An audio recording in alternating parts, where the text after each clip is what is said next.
want to talk about the events and strangeness of my last week of work before I retired. I gave my company 3 months notice and everything was going along fine.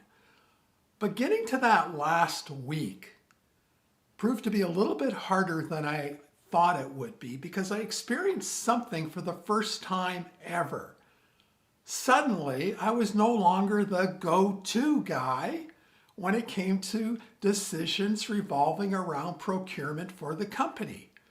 My very capable replacement was now handling most of the day-to-day duties and doing a great job. And it was a strange feeling at first, but in the end, it also made me very, very proud. And I came to realize that's what successful succession is all about. And training her proved to be one of the most satisfying highlights of my 3-month notice period. As I progressed through my last week of work, I thought it was time to be selfish. This was going to be about bringing closure to a 42-year career. For closure, it was about tying up loose ends, enjoying those last 5 working days, and making sure I leave the company on the best terms possible. None of what I'm about to tell you is going to be earth-shattering, but those moments during my last week of work were very, very important to me. So here's what I did during my last week of work.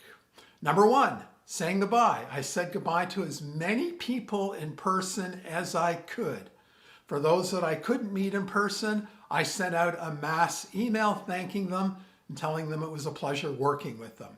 Number 2, ensuring that my work was up to date. I didn't want my replacement to have any surprises after I left. Number 3 was physically cleaning up my desk and paper files. One thing that was very, very unusual is I had kept about 12 steno pads over a 6-year period of work notes.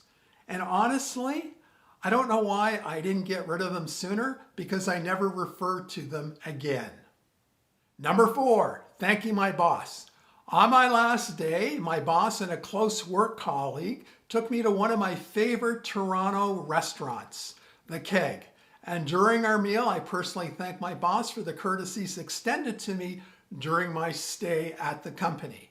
The lunch was great, and as I stepped out of the restaurant on that beautiful September day, high blue skies and a warm, sunny afternoon greeted me. As I hopped in the car and drove home, I associated the end of my last day of work with the closing of the Olympics. It was like I could hear the president of the International Olympic Association announcing that I now declare the 42-year working career of Ernie officially over. When I got home, I later celebrated with my family. They had a big cake waiting for me, along with one of those giant congratulatory helium balloons. So that was it. My time had come and gone.